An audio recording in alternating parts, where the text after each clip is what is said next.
ನಮಸ್ಕಾರ ರೈತ ಬಾಂಧವರೇ ಹಾಗೂ ನಮ್ಮೆಲ್ಲ ನಾಗರಿಕ ಬಂಧುಗಳೇ, ಸ್ನೇಹಿತರೆ.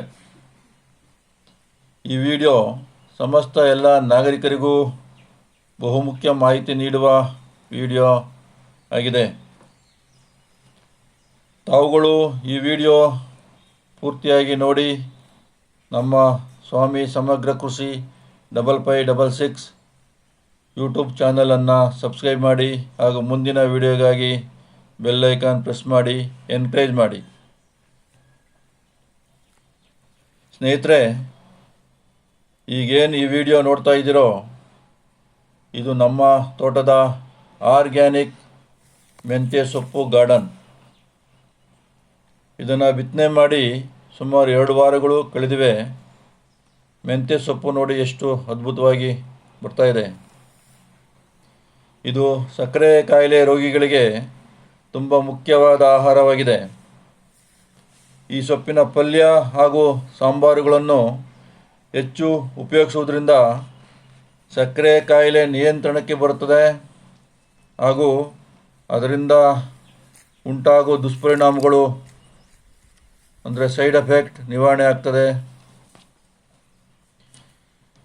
ಇದರಲ್ಲೇನಿದೆ ವಿಶೇಷ? ಪುಟ್ಸ್ವಾಮಿಯವರೇನೋ ಹೊಸದಾಗಿ ಹೇಳ್ತಾ ಇದ್ದಾರೆ, ಇದನ್ನೆಲ್ಲ ನಾವು ಫಾಲೋ ಮಾಡ್ತಾಯಿದ್ದೀವಿ, ಪ್ರತಿದಿನ ಉಪಯೋಗಿಸ್ತಾ ಇದ್ದೀವಿ ಅಂತ ನೀವು ಹೇಳ್ಬೋದು. ಅಲ್ಲೇ ಇರುವುದು ವಿಶೇಷ ಮಾಹಿತಿ. ವಿಡಿಯೋ ಸಂಪೂರ್ಣವಾಗಿ ನೋಡಿ, ಸಂಪೂರ್ಣ ಮಾಹಿತಿ ತಿಳಿಸ್ಕೊಡ್ತೇನೆ. ಸ್ನೇಹಿತರೆ, ಈಗೇನು ನಾವು ಪ್ರತಿದಿನ ಉಪಯೋಗಿಸ್ತಾ ಇದ್ದೀವಿ ಸೊಪ್ಪು, ತರಕಾರಿ, ಹಣ್ಣುಗಳು ಹೆಚ್ಚು ವಿಷಕಾರಿಯಾಗಿವೆ. ಇತ್ತೀಚೆಗೆ ಸರ್ಕಾರ ನಾವು ತಿನ್ನುವ ಆಹಾರ ಪದಾರ್ಥಗಳನ್ನು ಸಂಶೋಧನೆಗೆ ಒಳಪಡಿಸಿದ್ದಾರೆ. ಅದರ ಫಲಿತಾಂಶದಲ್ಲಿ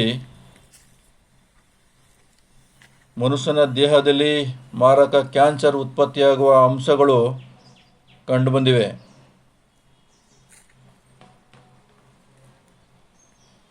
ಇಂದಿನ ಕಾಲದಲ್ಲಿ ಯಾರೂ ಸಿಟಿಗೆ ಹೋಗಿ ಸೊಪ್ಪು ತರಕಾರಿಗಳನ್ನ, ಹಣ್ಣುಗಳನ್ನ ಕೊಂಡ್ಕೊಂಡು ಬರ್ತಾ ಇರಲಿಲ್ಲ.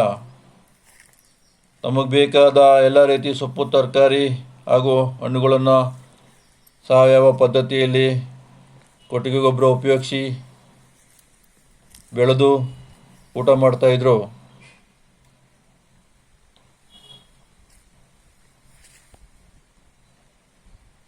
ಆದರೆ ಈ ಕಾಲದಲ್ಲಿ ನಾವು ತಿಂತಾರೋ ಸೊಪ್ಪು ತರಕಾರಿಗಳು ಉಪಯೋಗ ಆಗೋ ಬದಲು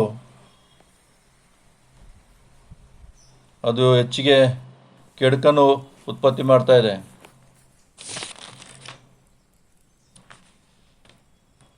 ಸ್ನೇಹಿತರೆ, ಏನು ಈ ವಿಡಿಯೋ ನೋಡ್ತಾ ಇದ್ದೀರೋ ಇದು ಆರ್ಗ್ಯಾನಿಕ್ ಕೆಂಪು ಒಣಗನೆ ಸೊಪ್ಪು. ಇದರ ಬಸ್ಸಾರು, ಉಪ್ಸಾರು ಹಾಗೂ ಪಲ್ಯ ಮಾಡಿ ತಿನ್ನುವುದರಿಂದ ಕಣ್ಣಿನ ದೃಷ್ಟಿ ದೋಷ ನಿವಾರಣೆ ಆಗ್ತದೆ ಹಾಗೂ ರಕ್ತದ ಕೊರತೆ ಹಾಗೂ ನರರೋಗದ ಸಮಸ್ಯೆ ಇರುವ ರೋಗಿಗಳು ಇದನ್ನು ಹೆಚ್ಚು ಉಪಯೋಗಿಸುವುದರಿಂದ ಸಮಸ್ಯೆ ನಿವಾರಣೆ ಆಗ್ತದೆ. ಈ ಸೊಪ್ಪಿನ ಗಿಡವನ್ನು ಪ್ರತಿಯೊಬ್ಬ ನಾಗರಿಕರು ತಮ್ಮ ಮನೆಯ ಹತ್ತಿರ ಇರುವ ಖಾಲಿ ಜಾಗದಲ್ಲಿ ಅಥವಾ ತೋಟದಲ್ಲಿ ಸ್ವತಃ ಆರ್ಗ್ಯಾನಿಕ್ ಪದ್ಧತಿಯಲ್ಲಿ ತಾವುಗಳೇ ಬೆಳೆಸಿಕೊಂಡು ಉಪಯೋಗಿಸುವುದರಿಂದ ಪ್ರತಿಯೊಂದು ಕುಟುಂಬಗಳು ರೋಗಮುಕ್ತವಾಗ್ತವೆ.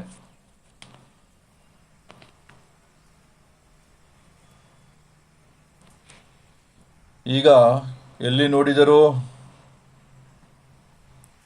ಜನರಲ್ಲಿ BP, sugar, thyroid, heart problem, neuro problem, ಕ್ಯಾನ್ಸರ್ನಂಥ ಮಾರಕ ಕಾಯಿಲೆಗಳು ತಾಂಡವವಾಡ್ತವೆ.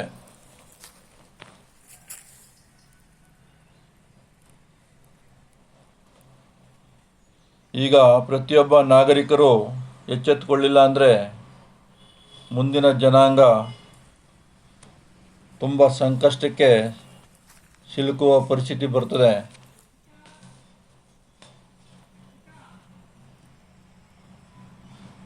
ಈ ಸಮಾಜದಲ್ಲಿ ಆರೋಗ್ಯವಂತ ವ್ಯಕ್ತಿಗಳೇ ಇಲ್ಲದ ಪರಿಸ್ಥಿತಿ ಆಗ್ಬೋದು.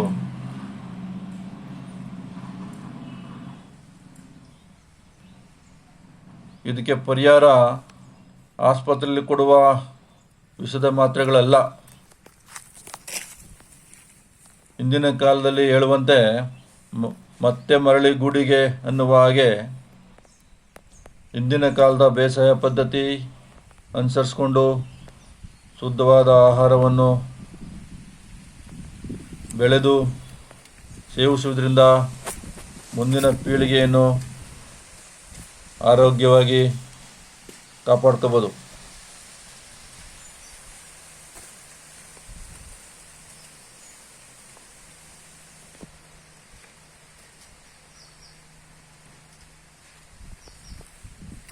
ನೋಡಿ ಸ್ನೇಹಿತರೆ, ಏನು ಈ ವಿಡಿಯೋ ನೋಡ್ತಾ ಇದ್ದೀರೋ, ಕೆಂಪು ಒಣಗಿನ ಸೊಪ್ಪು ಹೆಸರಿಗೆ ತಕ್ಕ ಹಾಗೆ ಕೆಂಪಾಗಿ ಇದೆ. ತುಂಬ ನ್ಯೂಟ್ರಿಷನ್ ಇರುವಂಥ ಎಲ್ಲ ಥರ ಪೋಷಕಾಂಶಗಳಿರುವಂಥ ವಿಶೇಷ ಸೊಪ್ಪಿನ ಗಿಡವಾಗಿದೆ. ಇದನ್ನು ವಾರದಲ್ಲಿ 2-3 ಸಾರಿ ಉಪಯೋಗಿಸ್ತಾ ಬಂದರೆ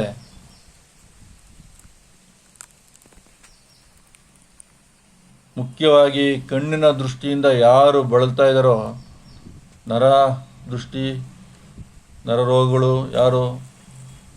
ನರರೋಗಗಳಿಂದ ಯಾರು ಬಳಲ್ತಾ ಇದ್ದಾರೋ ಅವ್ರು ಹೆಚ್ಚಿಗೆ ಉಪಯೋಗಿಸೋದ್ರಿಂದ ಇದನ್ನು ಉಪಯೋಗಿಸಿ ನೋಡಿ. ಅನಂತರ ನೀವೇ ಅದರ ಪರಿಣಾಮನ ಅನುಭವಿಸ್ಬೋದು, ತಿಳ್ಕೊಬೋದು.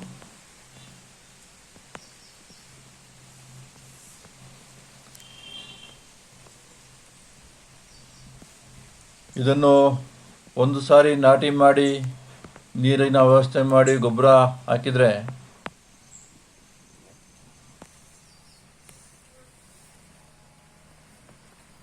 ಪ್ರತಿ ತಿಂಗಳು ಸೊಪ್ಪು ಬರ್ತದೆ. ಮತ್ತೆ ನಾಟಿ ಮಾಡೋ ಅವಶ್ಯಕತೆ ಇಲ್ಲ. ನಾವು ಎಷ್ಟು ಬೇಕೋ ಅಷ್ಟು ಒಂದು ಕಡೆಯಿಂದ ಕಟ್ ಮಾಡಿ ಉಪಯೋಗಿಸ್ಬೋದು. ಒಂದು 10-15 ಅಡಿ ಜಾಗದಲ್ಲಿ ಬೆಳೆಸ್ಕೊಂಡ್ರೆ ಒಂದು ಕುಟುಂಬಕ್ಕಾಗುವಷ್ಟು ಸೊಪ್ಪನ್ನ ಬೆಳ್ಕೋಬೋದು. ನೋಡಿ ಸ್ನೇಹಿತರೆ, ಇದು ನಮ್ಮ ತೋಟದ ಆರ್ಗ್ಯಾನಿಕ್ ಬದನೆಕಾಯಿ ಗಿಡ.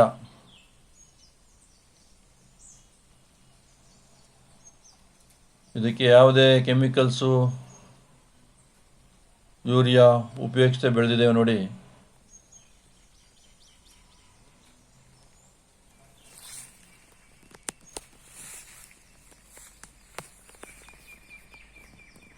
ಬದನೆಕಾಯಿ ಗಿಡ ಸಾಮಾನ್ಯವಾಗಿ ಇದಕ್ಕೆ ರೋಗ ಬರುವುದು ಜಾಸ್ತಿ. ಯಾವ ಎಲೆಯಲ್ಲೂ ಒಂದು ರೋಗ, ಒಂದು ಹುಳ ಇಲ್ಲ, ಯಾವ ಎಲೆನೂ ತಿಂದಿಲ್ಲ.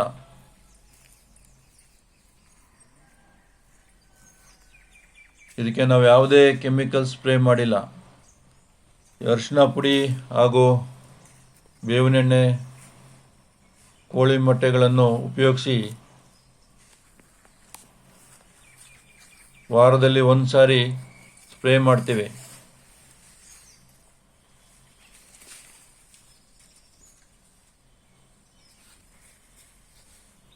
ಗಿಡವು ಸಮೃದ್ಧವಾಗಿ ಬೆಳೆಯುತ್ತೆ.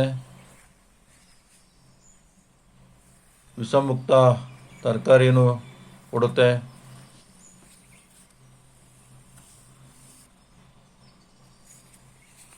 ಮನುಷ್ಯನ ಆರೋಗ್ಯವು ಚೆನ್ನಾಗಿರುತ್ತೆ. ನೋಡಿ ಸ್ನೇಹಿತರೆ, ಬದನೆಕಾಯಿ ಎಷ್ಟೊಂದು ಚೆನ್ನಾಗಿ ಬಂದಿದೆ. ನಮಗೆ ಸ್ವಂತಕ್ಕೆ ಏನು ಬೇಕು ಅದನ್ನು ನಾವೇ ಸ್ವಲ್ಪ ಎಫರ್ಟ್ ಹಾಕಿ ಸೊಪ್ಪು ತರಕಾರಿಗಳನ್ನು ಬೆಳೆದು ಉಪಯೋಗಿಸೋದ್ರಿಂದ ನಾವು ಸದೃಢವಾಗಿ ಆರೋಗ್ಯವಾಗಿರ್ಬೋದು.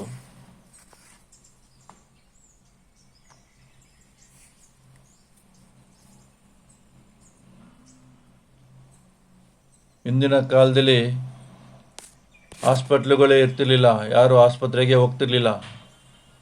ಯಾಕಂದರೆ ಅವರು ಬೆಳೆದು ತಿನ್ನೋ ಆಹಾರದಲ್ಲೇ ಎಲ್ಲ ಥರ ಸತ್ವ ಮೆಡಿಸಿನ್ ಇರ್ತಿತ್ತು.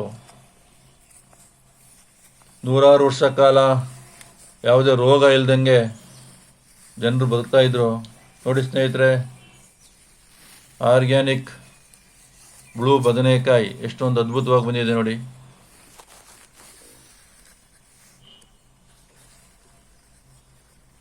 ಎಷ್ಟೊಂದು ಕ್ಲೀನಾಗಿದೆ, ನೀಟಾಗಿದೆ. ಇದರಲ್ಲಿ ಏನಪ್ಪ ಅಂದರೆ ನಾವೇ ಬೆಳೆ ತಿನ್ನೋದ್ರಿಂದ ಅದರಲ್ಲಾಗುವ ಒಂದು ಖುಷಿ ಸಂತೋಷ ಮತ್ತೊಂದರಲ್ಲಿಲ್ಲ.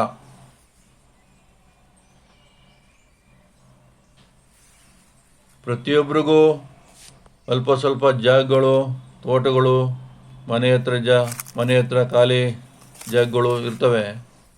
ಅದನ್ನು ಉಪಯೋಗಿಸ್ಕೊಂಡು ಒಳ್ಳೆ ಸೊಪ್ಪು ತರಕಾರಿ ಹಣ್ಣುಗಳು ಬೆಳೆದು ತಿನ್ನೋದ್ರಿಂದ ಮುಂದಿನ ಜನಾಂಗ ಆರೋಗ್ಯವಾಗಿರ್ಬೋದು, ಹಾಸ್ಪಿಟ್ಲಿಂದ ದೂರವಾಗಿರ್ಬೋದು. ನೋಡಿ ಸ್ನೇಹಿತರೆ, ಆರ್ಗ್ಯಾನಿಕ್ ಪುದೀನ ಸೊಪ್ಪು ಎಷ್ಟೊಂದು ಅದ್ಭುತವಾಗಿ ಬಂದಿದೆ ನೋಡಿ. ನಾವು ಈ ಮಾರ್ಕೆಟಲ್ಲಿ ತಗೊಳ್ಳೋ ಸೊಪ್ಪು ತುಂಬ ವಾಸನೆ ಹೊಡಿತಾ ಇರುತ್ತೆ. ನಮ್ಮ ತೋಟದಲ್ಲಿ ಬೆಳೆದಿರೋ ಸೊಪ್ಪು ತುಂಬ ಸುಗಂಧಭರಿತವಾಗಿರುತ್ತೆ. ಅದ್ರ ಹತ್ರ ಹೋದ್ರೇ ತುಂಬ ಗಮ್ಮನ್ನು ಸ್ಮೆಲ್ ಬರ್ತದೆ.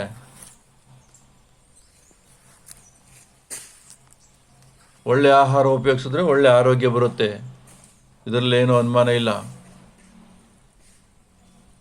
ನೋಡಿ ಸ್ನೇಹಿತರೆ, ನಮಗೆ ಬೇಕಾದ ಪುದೀನ ಸೊಪ್ಪನ್ನು ನಾವೇ ಬೆಳ್ಕೊಂಡಿದ್ದೇವೆ. ಎಷ್ಟು ಅದ್ಭುತವಾಗಿ ಬಂದಿದೆ.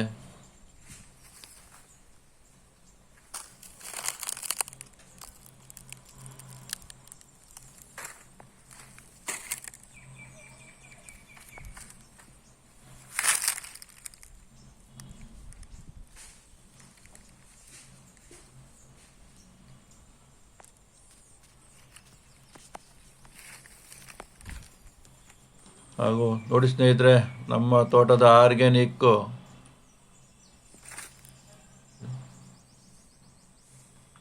ಕನಕಾಂಬರ ಹೂವು ಎಷ್ಟು ಚೆನ್ನಾಗಿದೆ ನೋಡಿ.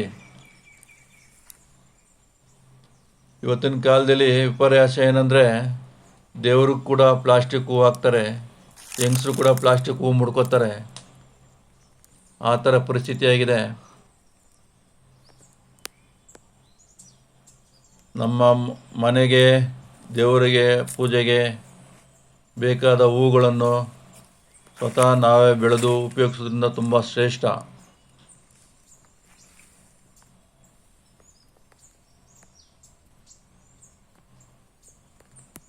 ಇದನ್ನು ನೋಡೋದಕ್ಕೆ ತುಂಬ ಖುಷಿಯಾಗಿ ಕಾಣ್ತದೆ.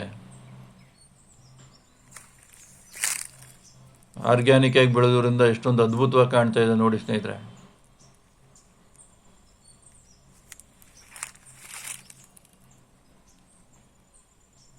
ಸ್ವಲ್ಪ ಶ್ರಮ ವಹಿಸಿ ನಾವು ಇದನ್ನು ಅಳವಡಿಸ್ಕೊಳ್ಳೋದ್ರಿಂದ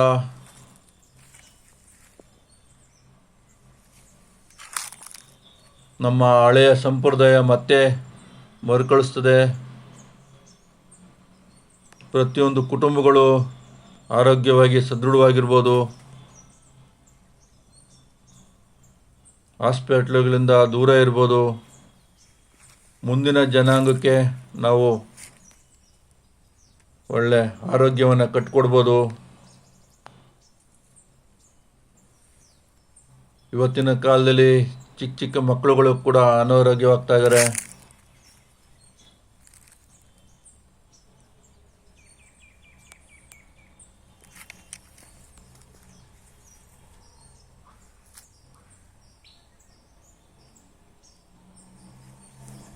ಮುಂದಿನ ಪೀಳಿಗೆ ಸದೃಢ ಆಗಬೇಕಾದ್ರೆ ಆರ್ಗ್ಯಾನಿಕ್ ಪದ್ಧತಿಯನ್ನು ಉಪಯೋಗಿಸ್ಕೊಂಡು ನಮಗೆ ಬೇಕಾದ ಹಣ್ಣು ಸೊಪ್ಪು ತರಕಾರಿಗಳನ್ನು ಎಷ್ಟು ಬೇಕೋ ಅಷ್ಟು ಹಾಕ್ಕೊಂಡು ಉಪಯೋಗಿಸೋದ್ರಿಂದ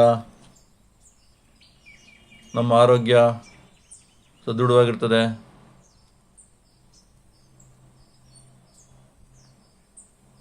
ಇದನ್ನು ಪ್ರತಿಯೊಬ್ಬರು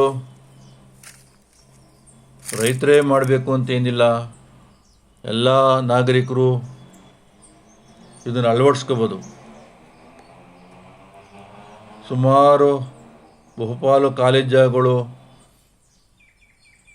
ಇಲ್ಲ ತೋಟದ ಯಾವುದೋ ಮೂಲೆ ಖಾಲಿ ಜಾಗಗಳು ಇರ್ತವೆ. ಅಲ್ಲಿ ನಮ್ಮ ಮನೆಗೆ ಬೇಕಾದ್ದನ್ನು ಫ್ರೂಟ್ ಗಾರ್ಡನ್ನು, ವೆಜಿಟೇಬಲ್ ಗಾರ್ಡನ್ನು, ಈ ಥರ ಫ್ಲವರ್ ಗಾರ್ಡನ್ನು ಮಾಡೋದ್ರಿಂದ ನಮ್ಮ ಮನೆಗೆ ಬೇಕಾದ ಎಲ್ಲ ವಸ್ತುಗಳನ್ನ ಬೆಳ್ಕೊಬೋದು, ಉಪಯೋಗಿಸ್ಬೋದು, ಸದೃಢವಾಗಿರ್ಬೋದು.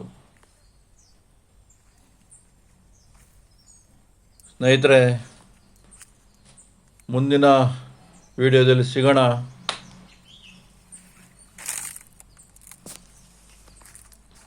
ಮುಂದಿನ ಒಂದು ಅದ್ಭುತ ವಿಡಿಯೋ ಜೊತೆಗೆ ಬರ್ತೀನಿ. ತಾವು ನಮ್ಮ ಚಾನಲ್ನ ಸಬ್ಸ್ಕ್ರೈಬ್ ಮಾಡಿ, ಶೇರ್ ಮಾಡಿ, ಬೆಲ್ ಐಕನ್ ಪ್ರೆಸ್ ಮಾಡಿ, ಎನ್ಕರೇಜ್ ಮಾಡಿ.